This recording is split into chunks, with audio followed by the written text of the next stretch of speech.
Estudos no Sermão do Monte, capítulo 7. Justiça e bem-aventurança.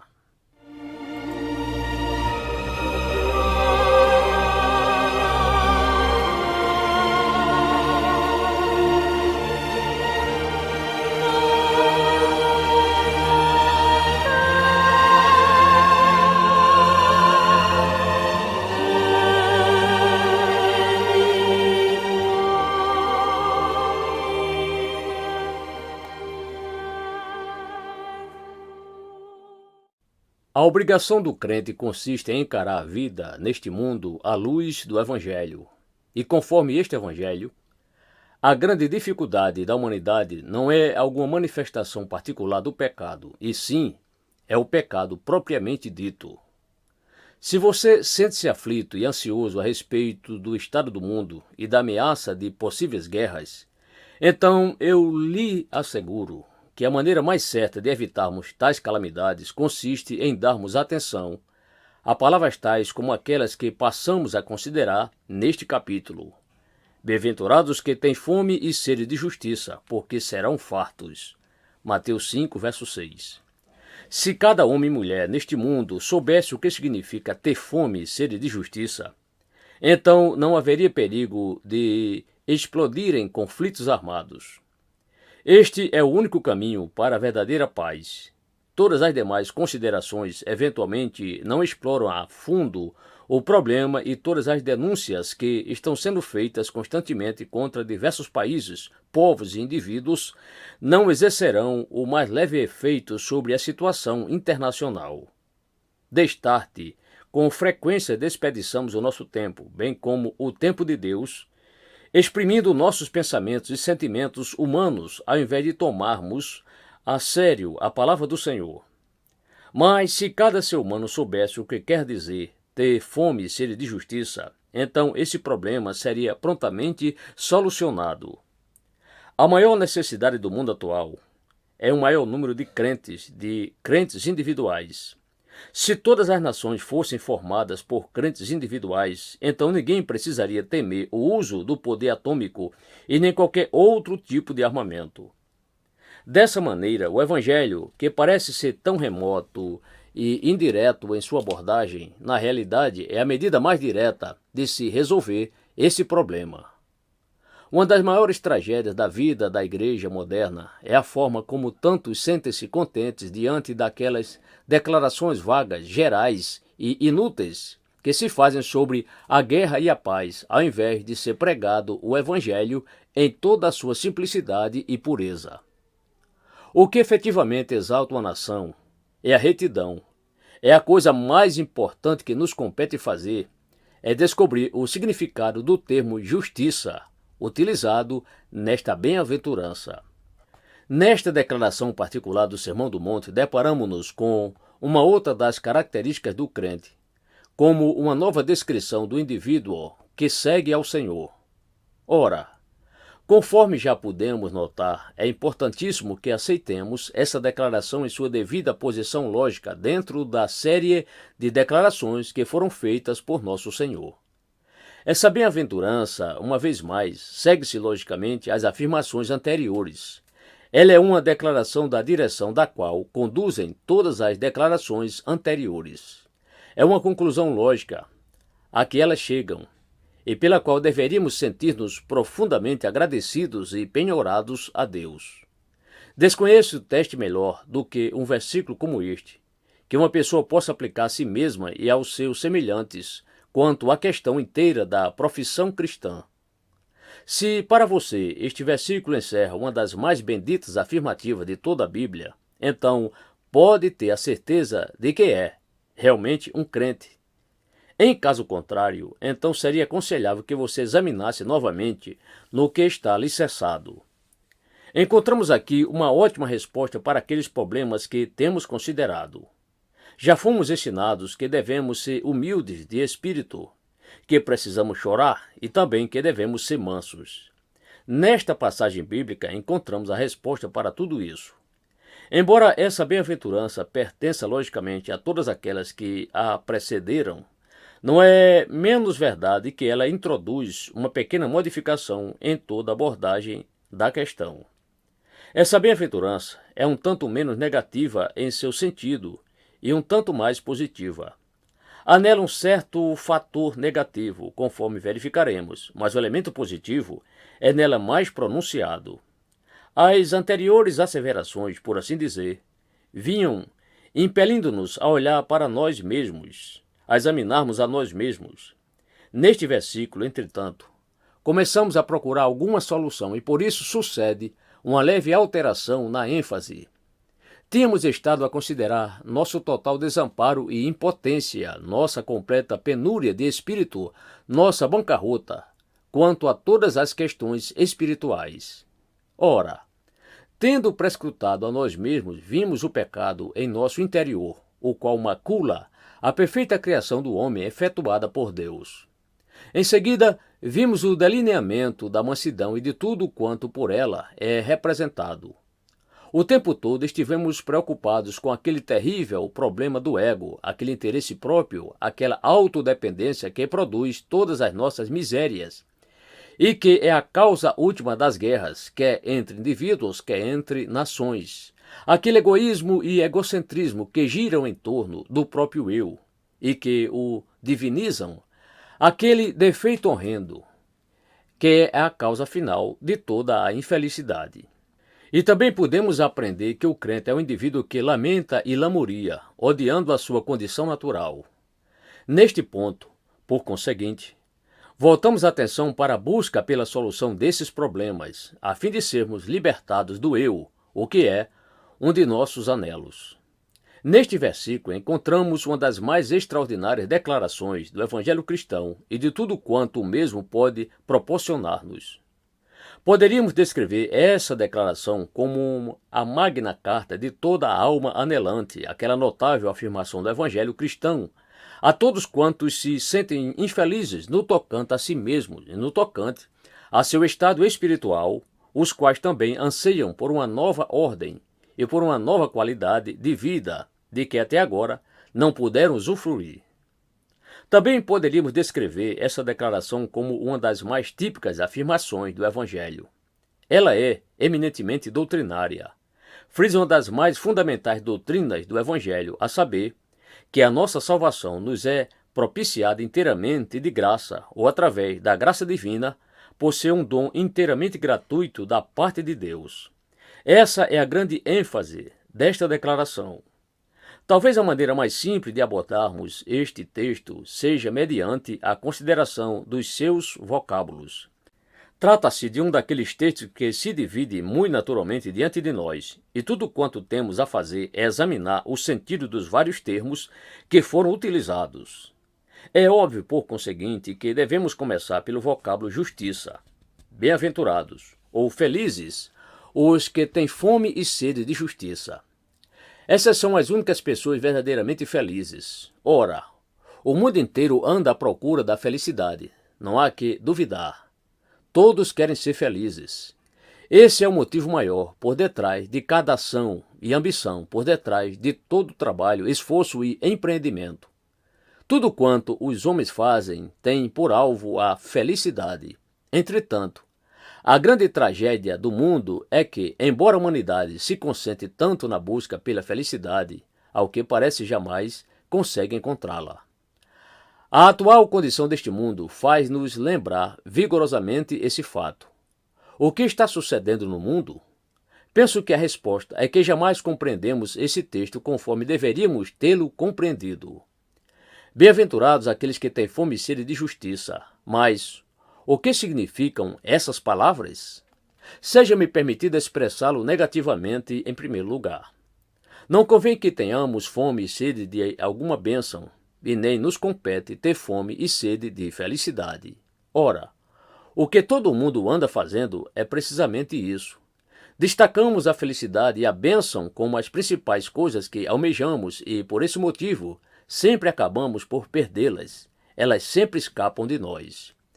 De conformidade com as Escrituras, a felicidade nunca é algo que deveríamos buscar diretamente. Antes, sempre é algo que resulta da busca de algum outro alvo.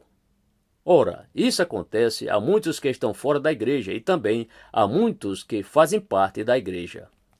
Essa é, obviamente, a tragédia que se evidencia na vida daqueles que não fazem parte da igreja. O mundo anda à cata da felicidade. Essa é a explicação para a sua mania em busca do prazer. Esse é o sentido de tudo quanto fazem homens e mulheres, não somente no seu trabalho diário, mas, sobretudo, em seu afã através de diversões. Todos estão procurando achar a felicidade, porquanto esse é o seu alvo primordial, o seu objetivo fixo. No entanto, não encontram a felicidade, pois sempre que alguém põe a felicidade acima da justiça, quanto à ordem da prioridade, tal esforço está condenado ao fracasso mais miserável. Essa é a grande mensagem da Bíblia, da primeira à última página. Só são felizes as pessoas que buscam primariamente a justiça. Ponha-se a felicidade no lugar que pertence à justiça, e a felicidade nunca será obtida. Este mundo, é claro, caiu nesse erro primário e fundamental, erro esse que poderia ser ilustrado de muitas maneiras diferentes. Ponderemos acerca do indivíduo que esteja sofrendo em face de alguma enfermidade dolorosa. De modo geral, o grande desejo de tal paciente é ver-se livre de seu sofrimento, o que é um desejo que facilmente pode ser compreendido. Ninguém gosta de sofrer alguma dor. A ideia fixa desse paciente, por conseguinte, é fazer qualquer coisa que o livre dos seus sofrimentos. Sim, mas se o médico que estiver tratando o doente estiver interessado somente em aliviar-lhes as dores, é um péssimo médico. O dever primário do médico é descobrir a causa da dor e tratar dessa causa. A dor é um admirável sintoma que a natureza nos proveu a fim de advertir-nos a respeito de alguma enfermidade, e a cura radical da dor consiste precisamente no tratamento daquela enfermidade, e não no alívio da dor propriamente dita. Isso posto, se um médico qualquer pusesse a tratar somente a dor sem descobrir-lhe a causa, não somente estará agindo de uma maneira contrária à natureza, mas também estará fazendo algo que é extremamente perigoso para a vida do paciente. O enfermo, mediante tratamento assim, talvez fique livre de suas dores e pareça estar bem de saúde, mas a causa de sua dificuldade continuará presente. Ora, essa é a insensatez da qual o mundo se tem tornado culpado. Dizem os homens: quero ficar livre da minha dor, e por isso apelarei para o cinema, para o álcool ou para qualquer outra coisa que me faça esquecer da minha dor. Todavia, a indagação que faz mister é a seguinte: qual é a causa da dor, da infelicidade e do senso de miséria dos homens? Aqueles que andam à procura somente da felicidade e da bênção, nem por isso se sentem felizes. Não, mas bem-aventurados os que têm fome e sede de justiça, porque serão fartos. Entretanto, esse fracasso também se dá no caso de muitas pessoas que são membros da igreja. Há um grande número de pessoas na igreja de Cristo que parece passar a totalidade de suas vidas procurando por algo indefinível, que jamais podem encontrar ao buscarem alguma espécie de felicidade e bênção. Essas pessoas vão de reunião em reunião, de convenção em convenção, na perene esperança de que obterão aquela coisa maravilhosa que procuram, aquela experiência que haverá de invadi-las de júbilo, que haverá de arrebatá-las de êxtase. Essas pessoas sabem que outros já receberam essas realidades espirituais, mas elas mesmas parecem incapazes de obtê-las. E assim cobiçam e procuram sempre com fome e com sede, mas sem jamais acharem aquilo que tanto buscam. Ora, isso não é para surpreender. Não nos compete ter fome e sede de experiências, e nem se espera de nós que tenhamos fome e sede de bênçãos. Se quisermos ser verdadeiramente felizes e abençoados, então precisamos ter fome e sede de justiça. Não convém que ponhamos a felicidade e a bênção acima da justiça, quanto à ordem de prioridade. Não, pois a felicidade e a bênção são coisas que Deus acrescenta àqueles que buscam a sua justiça. Oh, a tragédia representada pelo fato que não seguimos o ensino e a instrução simples da palavra de Deus, mas antes vivemos cobiçando e buscando essas experiências as quais esperamos poder receber algum dia. As experiências abençoadas são dádivas de Deus, aquilo que eu e você devemos procurar e cobiçar, com fome e com sede, é a justiça. Muito bem. Esse é um aspecto negativo importantíssimo, porém, existem ainda outros pontos negativos. O que está envolvido nessa justiça? Naturalmente, não se deve pensar aqui naquilo de que tanto se fala em nossos dias, isto é, uma espécie de retidão geral ou de moralidade entre as nações. Muito se debate atualmente sobre o caráter sagrado dos acordos internacionais, sobre a fidelidade aos contratos, sobre a necessidade de se manter a palavra, sobre negócios realizados de maneira equitativa, sobre a lealdade nos tratos e sobre tudo mais que pertence a essa categoria de coisas. Até onde vão, elas estão certas. Esse é o tipo de moralidade ensinada pelos antigos filósofos gregos do paganismo e até certo ponto é boa. Entretanto, o evangelho cristão não para nesse ponto. A justiça cristã não consiste somente nisso, sob hipótese alguma. Há pessoas que falam com eloquência a respeito dessa forma de justiça, mas que, em minha opinião, pouquíssimo conhecem o que seja justiça pessoal. Os homens podem mostrar-se eloquentes acerca de como certas nações ameaçam a paz mundial, violando os seus acordos, embora eles mesmos mostrem-se desleais para com suas esposas, mostrem-se desleais para com seus próprios votos matrimoniais e outros votos solenes que, porventura, tenham feito. O evangelho cristão, porém, não se interessa nem um pouco por esse tipo de debate. Seu conceito de retidão é muito mais profundo do que isso.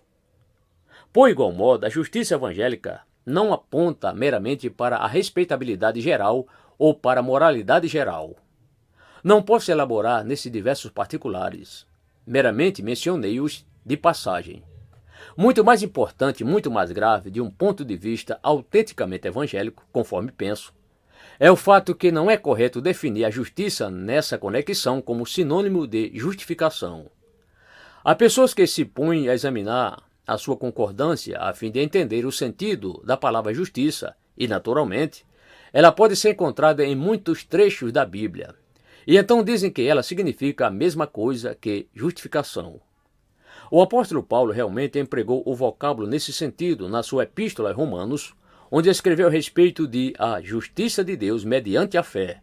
Romanos 3:22. Ora, ali Paulo estava falando sobre a justificação e, nesses casos, o contexto geralmente esclarece perfeitamente a questão para nós. Com frequência, esse vocábulo significa mesmo justificação. No caso presente, entretanto, sugiro que significa muito mais do que isso. O próprio contexto onde o encontramos, especialmente em relação às 3 bem-aventuranças prévias, insiste, ao que me parece, que neste particular, justiça inclui não somente a ideia de justificação, mas também o conceito de santificação. Em outras palavras, o anelo pela justiça, a atitude de quem tem fome e sede de justiça, em última análise, aponta para o desejo de receber libertação do pecado em todas suas formas e em sua própria manifestação. Seja-me permitido analisar a questão por partes. Ter fome e sede de justiça significa anelar por ser livre do pecado, porque o pecado nos separa de Deus. Por conseguinte, ter certo ângulo positivo está em pauta o desejo de se estar bem com Deus, e isso, afinal de contas, é a questão fundamental. Todas as dificuldades que assediam o mundo atual devem-se ao fato que o homem não está bem com Deus, pois é em face do ser humano não estar bem com Deus que ele tem errado em tudo mais. Esse é o ensinamento da Bíblia em todas as suas páginas. Assim sendo, o desejo de obter a justiça é o desejo de se estar bem com Deus, é o desejo de se desvencilhar do pecado, pois o pecado é justamente aquilo que se interpõe entre nós e o nosso Deus, turvando o nosso conhecimento de Deus e impedindo tudo quanto nos é possível no que diz respeito aos benefícios que Deus nos quer dar. Portanto, é necessário que eu confira primazia a esse anelo. O indivíduo que tem fome e sede de justiça vê que o pecado e a rebelião o separaram da face de Deus e ele anseia por retornar àquele antigo relacionamento, aquele relacionamento original de justiça na presença de Deus. Nossos primeiros pais foram criados justos aos olhos do Senhor. Eles viviam e andavam em companhia dele. Esse é o tipo de relacionamento com Deus que o homem justo tanto almeja. Entretanto, esse desejo também envolve necessariamente o anseio de se estar livre do domínio do pecado. Tendo tomado consciência do que quer dizer ser humilde de espírito e de lamentar-se devido à presença do pecado no íntimo, muito naturalmente chegamos àquele estágio em que anelamos por estar libertos do poder do pecado. O homem pelo qual temos estado a rebuscar, nos termos das bem-aventuranças, é o homem que já viu que o mundo no qual vive é controlado pelo pecado e por Satanás. Esse homem já percebeu que estava vivendo debaixo do controle de uma influência maligna que até então o dominava, já que ele vivia, segundo o príncipe da potestade do ar, do espírito que agora atua nos filhos da desobediência. Efésios 2, verso 2. Esse homem já notou que o Deus deste mundo o havia cegado no que concerne a diversas realidades e agora anela por libertar-se dessas algemas. Deseja ver-se livre desse poder que o puxa para baixo a despeito de si mesmo, aquela lei que opera nos seus membros e da qual Paulo fala em Romanos 7. Tal homem aspira a ser libertado do poder, da tirania e da servidão ao pecado. Observe, por conseguinte, quão mais profunda e vasta é essa ideia do que aquela opinião bastante comum entre os homens, que só define o relacionamento entre os povos e coisas nesse sentido. Porém, o conceito em foco ainda é mais amplo do que isso que dissemos acima. Esse conceito indica o anelo do homem por ver-se livre do próprio desejo de pecar, porquanto tal homem, já ouvimos, ao examinar-se realisticamente, à luz das Escrituras, não somente tomou consciência que está vendido ao pecado, mas, pior ainda, continua afeiçoado ao pecado, continua desejando pecar. Mesmo depois de ver-se que está errado, ainda o quer. Por outra parte, o homem que tem fome e sede de justiça é o homem que deseja ver-se redimido de todo o desejo de pecar, não apenas em atos externos, mas também desde seu próprio íntimo. Em outras palavras, tal indivíduo anela por aquela libertação do que poderíamos chamar de poluição do pecado. O pecado é algo que polui a própria essência do nosso ser e de nossa natureza. Crente é aquele que deseja ver-se liberto de todas essas coisas. Talvez pudéssemos apresentar um sumário da questão. Ter fome e sede de justiça é desejar-se ver-se livre do próprio eu, em todas as suas horrendas manifestações, em todas as suas facetas. Ao considerarmos o homem manso, vimos que tudo quanto essa qualidade da mansidão envolvia, é que ele era isento de egoísmo, em todas suas formas e variedades. O auto-interesse, o orgulho, a jactância, a autoproteção, a sensibilidade exagerada, a ideia de que todas as outras pessoas são contrárias a ele e o desejo de proteger e glorificar ao próprio eu. Essa é a atitude que provoca conflito entre as pessoas e também os conflitos entre as nações, a imposição do próprio eu aos nossos semelhantes. Ora, o homem que tem fome e sede de justiça é o homem que anela por estar isento de tudo isso. Ele quer ser emancipado do auto-interesse em todas as suas variações e formas. Até agora tenho falado sobre o problema de uma perspectiva um tanto negativa. Porém, permita-me colocar o ponto em um sentido positivo, conforme passo a dizer. Ter fome e sede de justiça não é outra coisa senão o desejo do homem de ser positivamente santo. Não posso imaginar a melhor maneira de definir a questão. O homem que tem fome e sede de justiça é o homem que deseja ser um exemplo das bem-aventuranças em seu viver diário. É o homem que quer exibir o fruto do Espírito em cada uma de suas ações, bem como na totalidade da sua vida e de suas atividades. Ter fome e sede de justiça é anelar ser como o homem descrito no Novo Testamento, o novo homem em Cristo Jesus. É isso que é aqui frisado, isto é, que todo o seu ser e que toda a minha vida adquiram essa natureza. E posso ainda ir um pouco mais adiante. Significa que o supremo desejo na vida de uma pessoa é conhecer a Deus e desfrutar de companheirismo com Ele, andando com Deus Pai, com Deus Filho e com Deus Espírito Santo em plena luz. Esclareceu João: ora, a nossa comunhão é com o Pai e com seu Filho Jesus Cristo. 1 João 1, verso 3. E disse igualmente aquele apóstolo: Deus é luz, e não há nele treva nenhuma. 1 João 1, verso 5. Estar em comunhão com Deus significa andar na luz, em companhia de Deus Pai, de Deus Filho e de Deus Espírito Santo, em bendita pureza e santidade. Sim, O indivíduo que tem fome e sede de justiça é o indivíduo que anela por essa comunhão acima de qualquer outra coisa. E depois de pesadas todas as coisas, isso nada é senão o desejo de parecer-se com o próprio Senhor Jesus Cristo. Olhemos para ele, consideremos o seu retrato falado nos 4 evangelhos. Olhemos para ele enquanto esteve neste mundo, sob forma humana. Olhemos para ele em sua obediência positiva à santa lei de Deus. Olhemos para ele em suas reações diante dos outros homens, em sua gentileza, em sua compaixão, em sua natureza sensível. Olhemos para ele em suas reações para com os seus adversários e para com tudo quanto lhe fizeram. Esse é o retrato de Cristo. E você e eu, de acordo com a doutrina neotestamentária, temos nascido de novo e fomos amoldados de novo segundo aquele padrão, aquela imagem.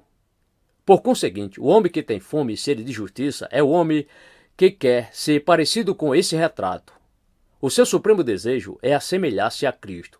Pois bem, se a justiça consiste nisso, consideremos agora aqueles outros vocábulos.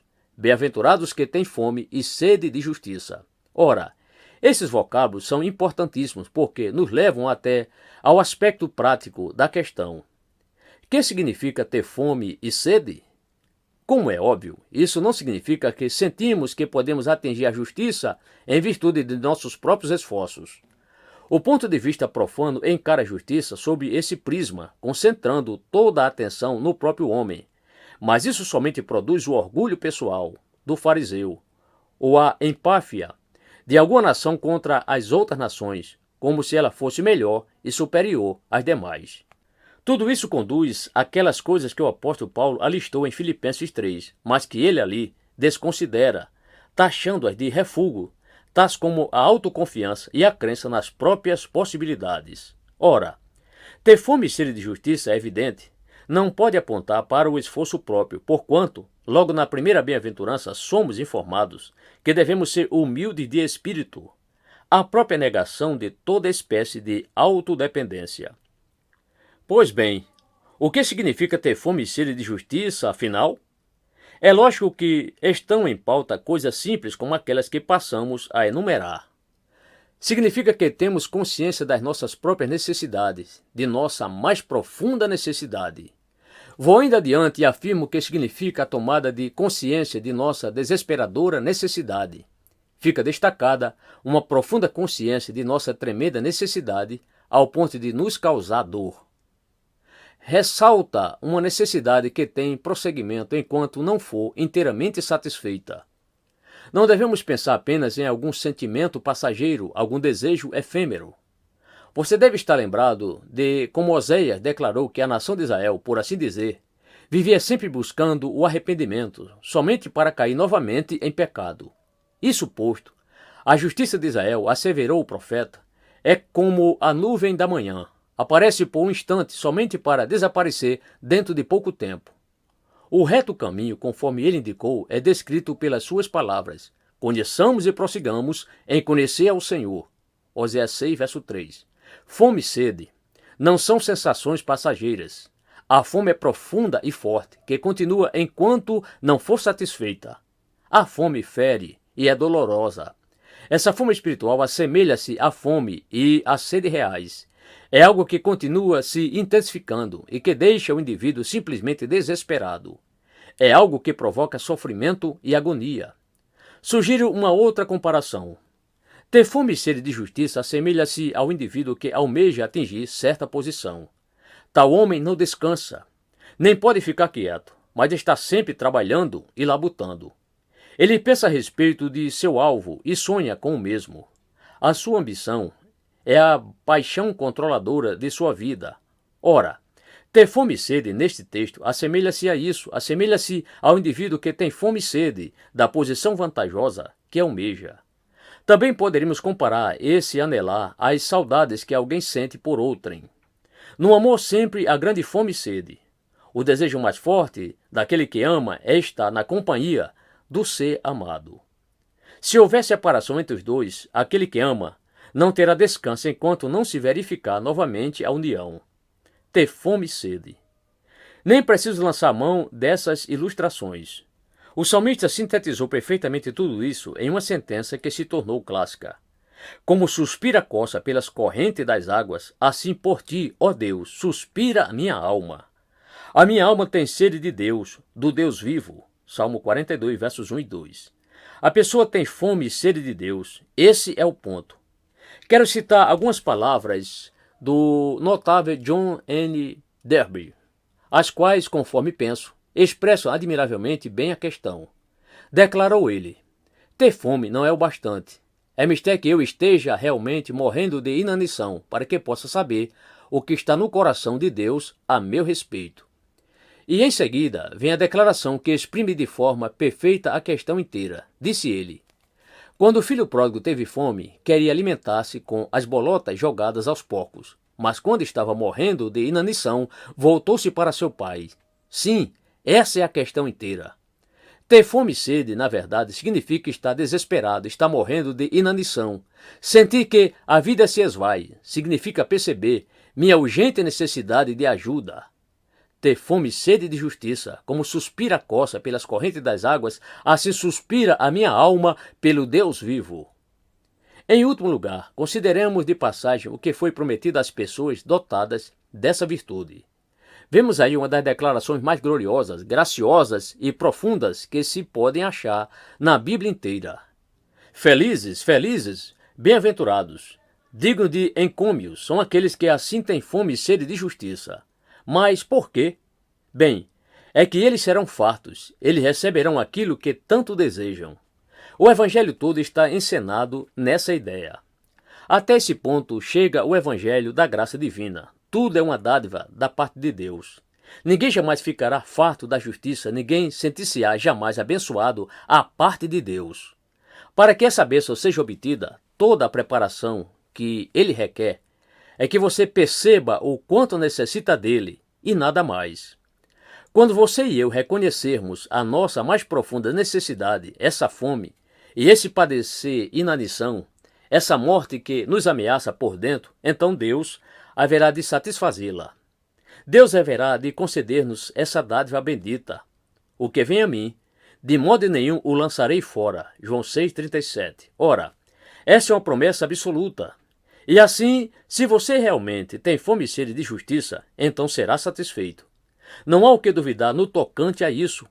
Certifique-se de que não está tendo apenas fome e sede de alguma bênção.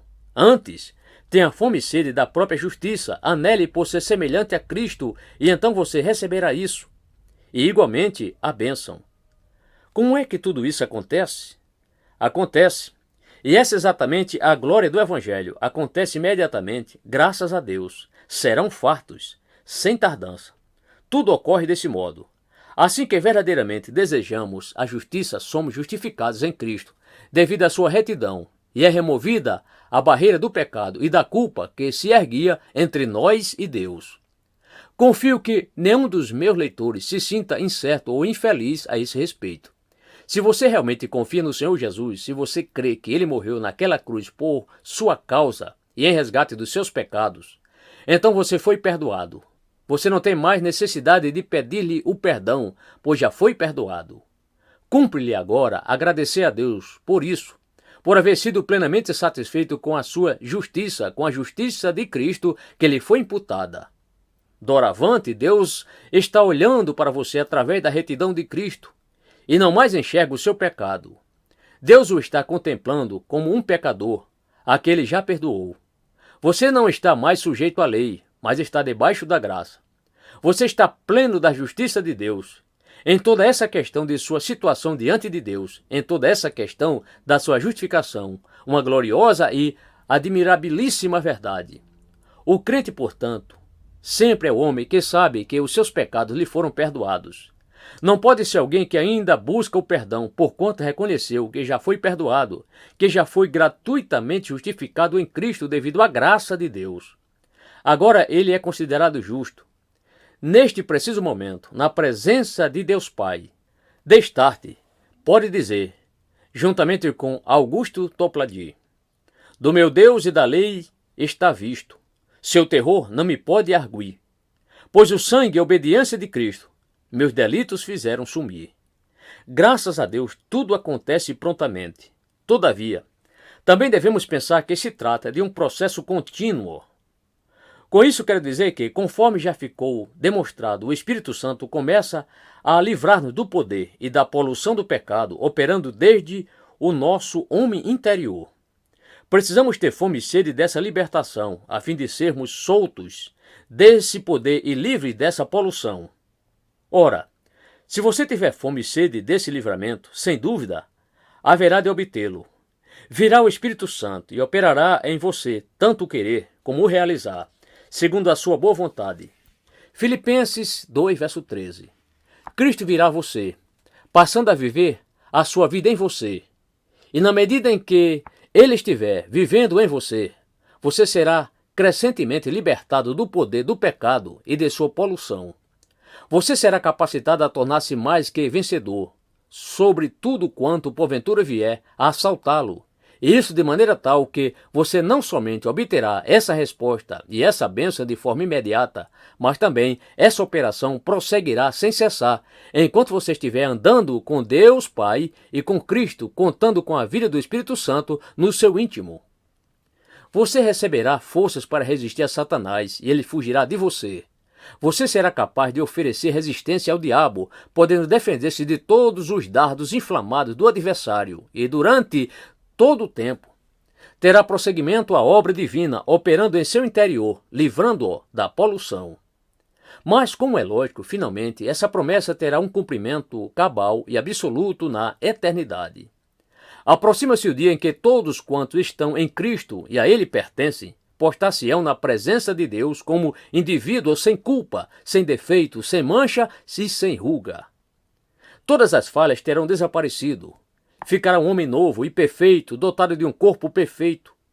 Até mesmo este corpo de humilhação será transformado, glorificado, a fim de tornar-se semelhante ao corpo glorificado de Jesus Cristo.